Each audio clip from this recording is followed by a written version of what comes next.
You know, the somehow I got my mug on the public face of Fisher Poets, and I've had a lot of people thank me this weekend for doing the things that I do, and I know John Broderick kind of we have a similar feeling about this. There's a whole bunch of people behind the scenes that makes this thing happen that don't ever or rarely get recognized. For instance, the entire staff at KMUN, Carol and Albert, Joanne and Ray Merritt, those guys really have stepped up and are supporting this organization. And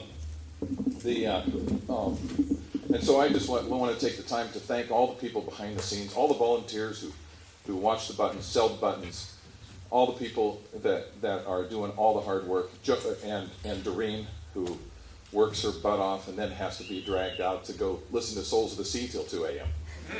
So, but thank you so much for making it happen. I was talking with Toby Sullivan, who isn't here, last night, and he said, "What'd you think?" And I said, "I have to say, I think it's the best ever." And I said that last year. And he said, "I think it was too." And this has been awesome. So thank you, the audience, for coming, and thank the Fisher Poets and the committee for being here.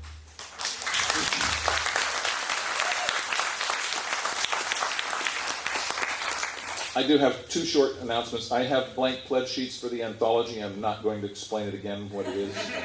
And so, but if anybody's interested, I have blanks for us. And then the other thing is that if you are a Fisher poet who has performed here today or won the poetry contest, please join us for a group photo immediately following this event. And as we leave, we'll gather on the sidewalk out here and take a photograph.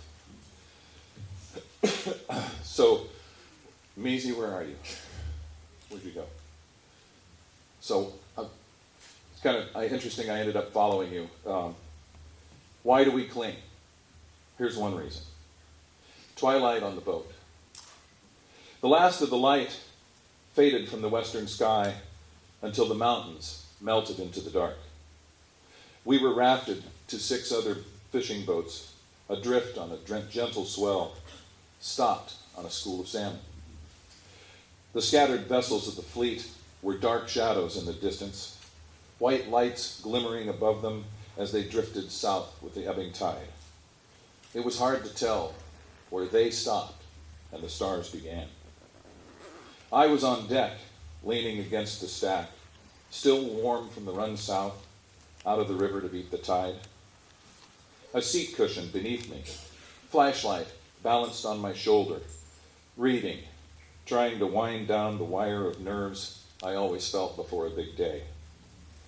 Caught up in the story, I battened out the night noises, the soft clinking of rigging moving with the swell, the gurgles, the sloshes of the hulls, the sigh of the sea so close.